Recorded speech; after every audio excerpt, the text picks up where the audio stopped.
जय हिंद साथियों, इस परिवार पे very very good evening to all my dear students. और जैसा कि भाई आपको पता है भी आज की क्लास जो है अपने आप में बिल्कुल बिल्कुल बहुत ही शानदार है। जैसा कि आप कह रहे थे भाई सर वो टॉपिक कवर करा दीजिए जो एग्जाम में आने वाला है, तो भाई वही टॉपिक मैं लेकर आया हूं जो कि आपके एग्जाम में आने वाला है। तो भाई आज का जो टॉपिक है वो है पंचायती राज और नगर पालिका। ये ऐसा टॉपिक है जो कि आपके पेपर में आता ही आता है। और कई बार क्या होता है कि हम सोचते हैं भी ये टॉपिक जो है बहुत ही कठिन है। तो भाई कठिन तो है, लेकिन यकीन मानिए आपको सरल भाषा में ये आपको समझ में आ जाएगा। सरल भाषा में समझ में आ जाएगा कैसे? तो चलिए यहां पर अगर हम बात करें तो पंचायती राज के बारे में, तो पंचायती राज जो है उससे रिलेटेड हम लोग समझते हैं भाई है क्या और चीज़ें किस तरीके से हैं। ठीक है, हाँ। तो अब भारत जो है तो वो किस तरीके से कहाँ होता है उसके बारे में हम लोग चर्चा करते हैं। पंचायती राज तो किसी ने क्या खूब कहा है, जैसे कि अगर हम पंचायत के बारे में कहें, पंचायत, ठीक, तो पंचायत के बारे में सब कुछ हम लोग समझेंगे और बड़े प्यार से समझेंगे। ठीक है, पहले तो अगर हम लोग देखें यहाँ पर, जैसे आप अगर कहना चाहते हैं तो ये 73 अमेंडमेंट था, 73वां संशोधन था। अब अगर ये 73 अमेंडमेंट था तो कभी ना कभी तो हुआ होगा, तो ये भैया हुआ था 1992 में। देन आफ्टर अगर हम बात करें तो कोई ना कोई भाग होगा, तो भैया ये भाग जो है ये आपका 9 था। और इसके बाद अगर हम बात करें कोई ना कोई आर्टिकल होगा, तो भैया आर्टिकल के बारे में अगर हम बात करें तो बिल्कुल सही आप लोग जा रहे हो। आर्टिकल 243 से 243 ओ, ठीक है, ओ का मतलब हो गया ABCDEFG O। और अगर हम बात करें यहां पर तो पंचायत की परिकल्पना किसने की थी, तो भाई पंचायत की परिकल्पना के बारे में यदि हम बात करें तो भाई पंचायत की परिकल्पना यानी कि कल्पना किसने की थी, तो देखिए पंचायत क्या कहता है कि भारत जो है गांव में बसता है, भारत जो है गांव में बसता है। और ये बात किसने कही थी, तो ये बात कही थी हमारे बापू अर्थात महात्मा गांधी ने। अब पंचायत के द्वारा हुआ क्या, आप समझिए। महात्मा गांधी का कहना था कि अगर लोगों का विकास करना है तो सर्वप्रथम हमें पंचायत के माध्यम से अर्थात गांव का हमें क्या करना होगा, विकास करना होगा। और गांव का विकास का मतलब था स्थानीय स्वशासन, यानी कि किसकी बात हो रही थी, गांव का विकास का मतलब जो था यानी गांव का विकास अर्थात स्थानीय स्वशासन, स्थानीय स्वशासन।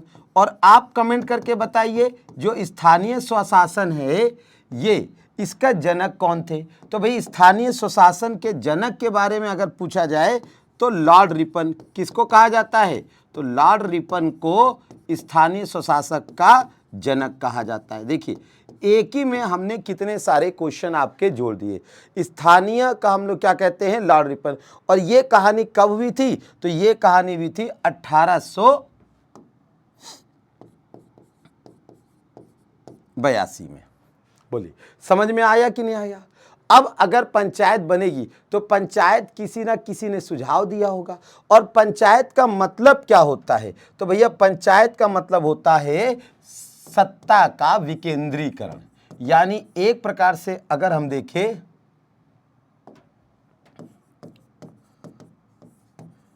सत्ता का विकेंद्रीकरण, यानी सत्ता का विकेंद्रीकरण का अर्थ क्या हो गया कि यानी कि शासन जो है वो आपका अलग अलग बटेगा। शासन क्या होगा, अलग अलग स्तरों पे बटेगा। ये हो गया सत्ता का विकेंद्रीकरण। क्लियर, तो ये हो गया सत्ता का विकेंद्रीकरण। अब यहां पे अगर हम बात करें तो अभी हम आएंगे, आपके मन में आ रहा होगा सर कि पंचायत को किसने कहा था, भाई कितने लोगों ने क्या था, किसने क्या क्या सुझाव दिया था, इसके बारे में कौन कौन समितियां बनी थी, वो भी अभी हम आ रहे हैं। ठीक है, आपको परेशान नहीं होना है। दूसरा अगर हम बात करें पंचायत, तो पंचायत क्या है, पंचायत के माध्यम से केंद्र से राज्य व राज्य से गांव तक विकास करना। यानी मुख्य उद्देश्य क्या है कि पंचायत के माध्यम से केंद्र से राज्य, यानी जो योजनाएं बनेंगी केंद्र में वो आएंगी राज्य, और राज्य से कहाँ आ जाएंगी, वो आ जाएंगी गांव में। इस तरीके से होगा। अब यहाँ पे पंचायत को लेकर हम एक बात और कह देते हैं। क्या कह देते हैं? पंचायत संबंधी कुछ समितियां थी। कौन सी समितियां थी? जो कि पेपर में आता है, पंचायत संबंधी समितियां। तो पंचायत संबंधी समितियां, अब पेपर में कई बार आता है कि भाई पंचायत से रिलेटेड कौन सी समितियां थी, तो हमेशा कंफ्यूजन रहता है भाई कैसे याद करें, कौन तरीका है। तो भाई बिल्कुल सरल तरीका है आपका बागलपी। क्या कहना है? बागलपी। अब कहोगे अरे ये क्या है सर, बागल, अरे पागल हो क्या? अरे नहीं, बागल हो क्या? तो नहीं भाई, बागल हो, पागल नहीं हो। क्या हो? बागलपी। अब आप कहोगे सर एक आप इसको करो तो पागल हो सकता है। क्या हो सकता है? बी की जगह अगर पी लिख दो तो पागल हो क्या, है ना, पागल हो जाएगा। ठीक है, लेकिन हमने बागल ही क्यों लिखा है? उसका एक कारण है। क्या लिखा है जरा समझिएगा। देखिए, अगर हम बात करें तो ये हो जाएगा आपका बलवंत राय मेहता। ठीक, इसी तरीके से ये हो जाएगा अशोक मेहता।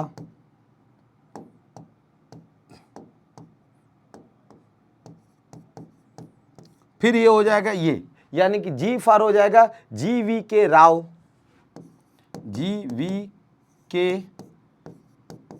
राव। और एल का अर्थ हो जाएगा, जो एल का अर्थ हो जाएगा लक्ष्मीमल सिंघवी, लक्ष्मीमल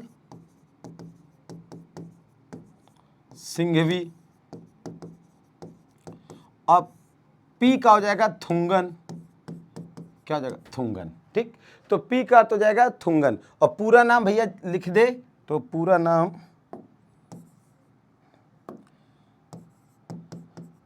पी के थुंगन। ठीक, तो अब यहां पर एक क्वेश्चन आपसे पूछा गया कि भाई क्रम क्या है, पहले बलवंत राय आए, पहले जी आया, पहले ए आया, कौन आया? तो आपको याद कर लिया बागलपी। क्या कर लिया आपने? बागलपी। अरे पागल हो क्या? नहीं, बागल हो क्या? ठीक, तो बागलपी। अब आपने जब ये कर लिया तो ये आपकी बनी 1957 में। ये कब बनी? 1957 में। ये आपकी बनी 1977 में। फिर आपकी GV के राव 1985 में, 1985 में। फिर आपकी जो लक्ष्मीमल समिति है ये 86 में, 1986 में। और ये आपकी बनी 1988 में। देखो याद हो गया। देखिए सीधा क्रम है कि नहीं, इस क्रम है। क्लियर है? अब यहां पे इन्होंने क्या खास दिया भैया? इन्होंने कहा,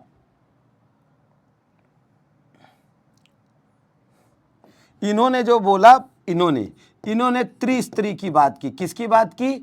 इन्होंने त्रिस्तरी की बात की। क्लियर? इन्होंने 3 लेवल पे बात किया। अब अशोक मेहता जी ने 2 स्तरी की बात की। किसकी बात की? 2 स्तरी की बात की। लेकिन लागू कौन हो गया? त्रिस्तरी। और जो आपके यहां पे अगर कहे पीके थुंगन जी, तो पीके थुंगन जो है ये आपके मेन थे। यानी कि ये पंचायती राज का संवैधानिक दर्जा, यानी कि पंचायती राज को संवैधानिक दर्जा देने के लिए ये आपका कौन आया? तो पंचायती राज को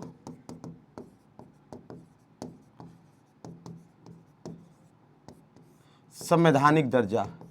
तो इनके द्वारा पंचायती राज को संवैधानिक क्या मिला? दर्जा मिला। ठीक, अब इसके बाद से क्या होता है कि सबसे पहली बार कहां लागू होती, कब लागू होती, इसको देखते हैं।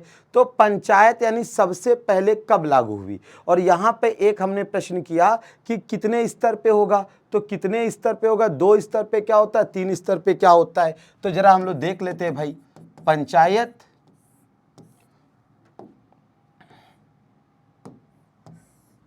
यहां पे हम लोगों ने देख लिया त्रिस्तरीय। क्या देख लिया? त्रिस्तरीय।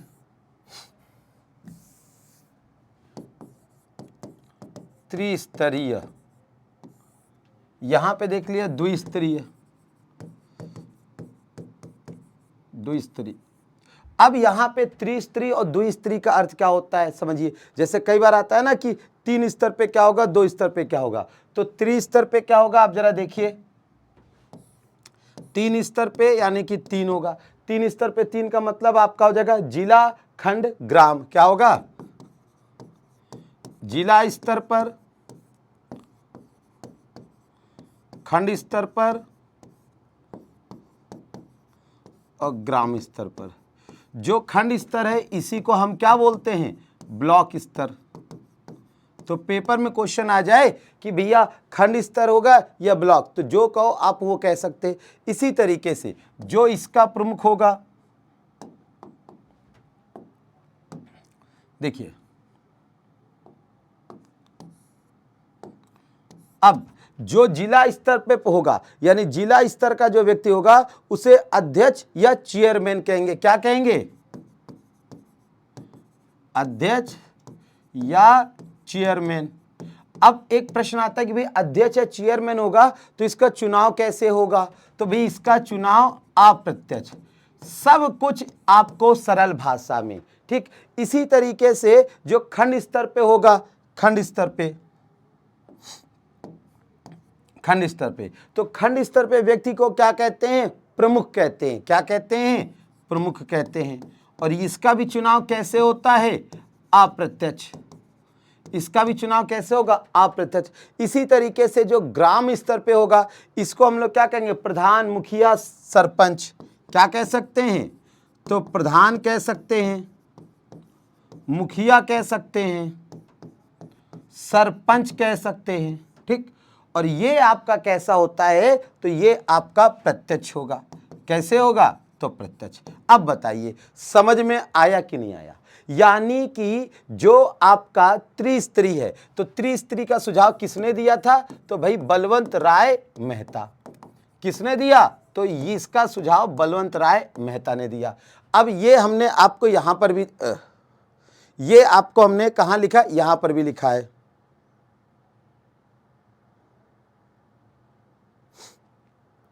बलवंत राय मेहता। तो ये हो गया त्रिस्तरीय। अब इसमें कोई बताइए, समझ में आ गया। अब यहां पे त्रिस्तरीय हो गया। अब एक प्रश्न जो है ये हो गया 73वां। एक हो गया कि ये किस अनुसूची का विषय है, ये पॉइंट हमने नहीं लिखा थोड़ा सा, तो ये पॉइंट हम लिख देते हैं।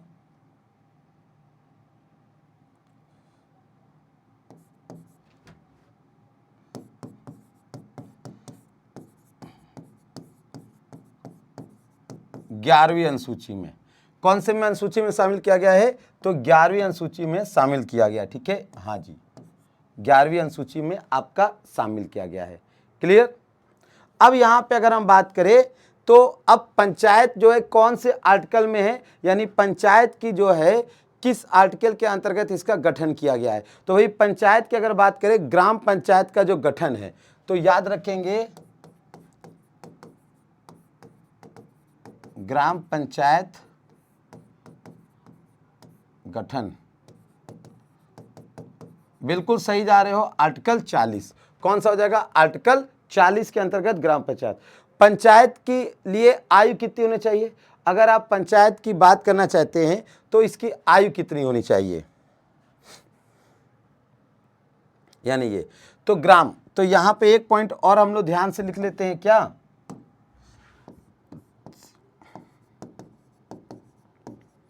पंचायत का चुनाव लड़ने के लिए न्यूनतम आयु 21 वर्ष। न्यूनतम आयु कितनी होगी, तो न्यूनतम आयु 21 वर्ष होगी, ठीक है।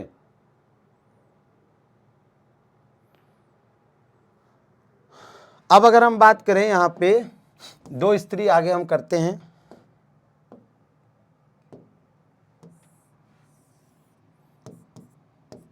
पंचायती राज पेपर में आता है पंचायती राज किसका विषय है, तो भाई पंचायती राज जो है राज्य सूची का विषय, किसका विषय है, राज्य सूची का विषय, राज्य सूची का विषय। ठीक, इसी तरीके से पूछा जाता है पंचायती दिवस कब होता है, तो 24 अप्रैल को पंचायती दिवस हम लोग मनाते हैं।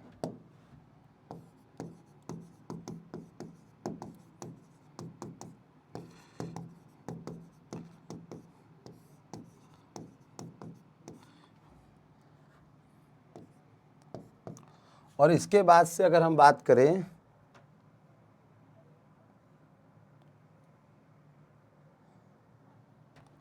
फिर आपसे पूछा जाता है पंचायती राज जो पंचायती दिवस कब मनाते हैं, और ये आपका प्रारंभ कहां से हुआ, तो 2 अक्टूबर 1959 प्रारंभ जो है 2 अक्टूबर 1959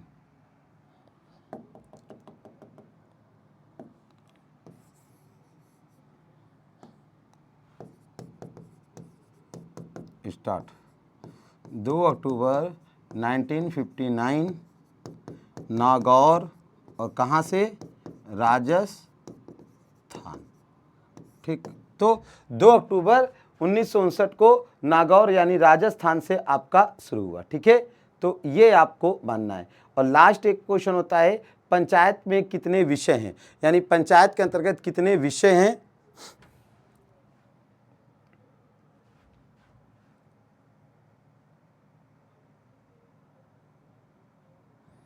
एक पॉइंट और लिख देता हूं, पंचायती राज में कुल 29 विषय हैं। कितने हैं, 29 विषय हैं। तो ये हो गया आपका पंचायती, क्लियर। तो पंचायती राज में कुल इतने हैं। ठीक है, अब यहाँ पे चुनाव लड़ने की बात होगी, सारा सब कुछ आपको हमने दे दिया। अब एक बार फिर से आप लोग जरा देख लीजिए, ठीक है, स्टार्टिंग से। तो पंचायती राज की अगर हम बात करें तो पंचायती राज में पंचायती राज आपका समझ में आ गया। जो नगर पालिका है ये पार्ट आपका सेकेंड है, ये आपका पार्ट क्या है, सेकेंड है। पंचायती राज पहला पार्ट है। ठीक है,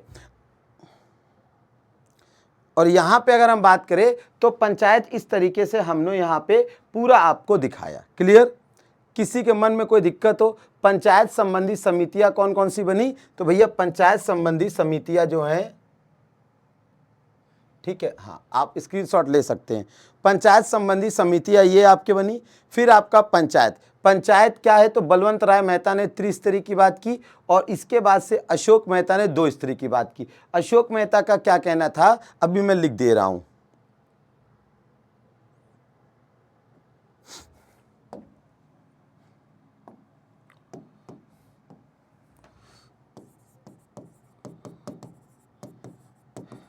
अशोक मेहता, ठीक, तो इन्होंने बात किया द्विस्तरीय, कौन सी बात किया, द्विस्तरीय पंचायत की बात किया। अब द्विस्तरीय जो इन्होंने बात किया वो कौन कौन से 2 स्तर थे, एक था आपका जिला स्तर पर और दूसरा था ग्राम स्तर पर। ठीक, आगे मेन क्या है, इनके सुझाव को नहीं माना गया, इनके सुझाव को माना गया। तो ये आपका हो गया पंचायत समाप्त। ठीक है, तो पंचायत से रिलेटेड आप एक बार देख लीजिए, सारे पॉइंट हमने आपको क्लियर कर दिया जो कि पंचायत से रिलेटेड है। ठीक है, और इसको जो है इसके अंतर्गत कितने हैं तो आपको पता ही है, भाग 9 में जोड़ा गया। ठीक है, 9वें भाग में।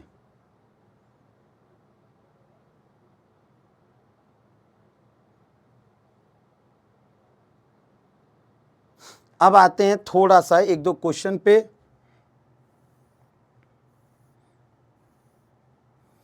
पांच क्वेश्चन कर लेते हैं हम लोग, जैसे ये, चलिए तो ये वाला क्वेश्चन हम लोग कर लेते हैं। निम्नलिखित में से किस समिति ने भारत में पंचायती राज व्यवस्था के लिए सिफारिश की थी, तो भाई किसने सिफारिश की थी, आपको जवाब देना है।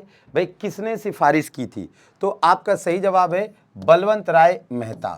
तो बी आपका आंसर सही है। ठीक है, चलिए अगले क्वेश्चन पे, भारत की पंचायती राज व्यवस्था, भारत की पंचायती राज व्यवस्था में कितने स्तर हैं? तो आपको अभी हमने बताया था, यानी सी, ऑप्शन क्या हो जाएगा? सी, ऑप्शन आपका सी, ऑप्शन आपका सी हो जाएगा, ऑप्शन क्या हो जाएगा? सी। इसी तरीके से अगर हम यहाँ पे अगर बात करें तो आपका बलवंत राय मेहता समिति, ठीक है, हाँ जी, ये आपका हो गया। तीसरा क्वेश्चन, निम्नलिखित में से कौन सी प्रणाली प्रत्यक्ष चुनाव के आधार पर स्थापित है? तो भाई कौन सी प्रत्यक्ष आधार पर स्थापित है? आपको अभी हमने बताया भाई क्या हो जाएगा? ग्राम पंचायत। क्या हो जाएगा? ग्राम पंचायत। तो आंसर क्या हो जाएगा? ए। आंसर क्या हो जाएगा? ए। चौथा क्वेश्चन, निम्नलिखित में से कौन सा कथन सही नहीं है? तो भाई कथन कौन सा सही नहीं है? तो अब जरा ध्यान दीजिए, भारत में पंचायती राज की व्यवस्था जवाहरलाल नेहरू, बिल्कुल सही है। मध्य प्रदेश भारत में पंचायती राज व्यवस्था लागू होने वाला पहला राज्य, तो यहाँ पे लिखा है एमपी और ये लिखा है पहला, जो कि गलत है। पहला राज्य जो था वो कौन सा था? राजस्थान। पहला राज्य कौन सा था भैया? तो आपका राजस्थान, राजस्थान का नागौर। तो यानी सेकेंड ऑप्शन क्या हो जाएगा? गलत हो जाएगा, यानी आंसर हो जाएगा बी।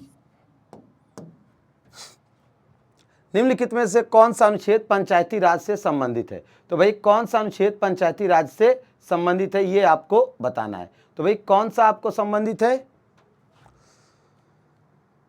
अनुच्छेद 243, 324 या 124? तो बिल्कुल सही, अनुच्छेद 243, ये आपका सही है, ठीक है। तो ऑप्शन आ जाएगा ए, ऑप्शन हो जाएगा ए। अब इसके बाद से आपका ये होमवर्क का क्वेश्चन है, ठीक है, होमवर्क का क्वेश्चन है, ये आपका होमवर्क का क्वेश्चन है। उम्मीद करेंगे कि आपको ये बिल्कुल समझ में आया होगा और प्रयास करेंगे कि अब हम आपको जो सेकेंड पार्ट है नगर पालिका, तो नगर पालिका के बारे में हम आपको बताएंगे। ये पार्ट 1 आपने देखा, पार्ट 2 में क्या होगा, हम नगर पालिका की बात करेंगे। तो जल्दी आपका इसके बाद से पार्ट 2, पार्ट जो है 2 वो आपकी बात करेगा किसके बारे में? नगर पालिका। ये आपका कैसा रहा स्टेटमेंट, यानी कि ये कैसा आपको अच्छा लगा? तो भैया कमेंट करके बताइएगा सर मज़ा आया कि नहीं आया, ठीक है। फिर हम पार्ट 2 में नगर पालिका। और भैया आज क्या है? रक्षाबंधन है, तो आप सब लोगों को यानी कि मेरी ओर से, एसएससी मेकर की ओर से, मेरे परिवार की ओर से बहुत बहुत शुभकामनाएं। आपको भी पता है ये क्लास रिकॉर्डेड है, ठीक है, इसलिए छोटा सा पार्ट बनाया है। इसी का सेकेंड पार्ट आपका कल आपका होगा और फिर नेक्स्ट डे से हम आपकी क्लास लाइव लेंगे, ठीक है। बस आज के लिए इतना ही, उम्मीद करेंगे कि आपको पसंद आया होगा। मुझे दीजिए इजाजत। जय हिंद, जय भारत।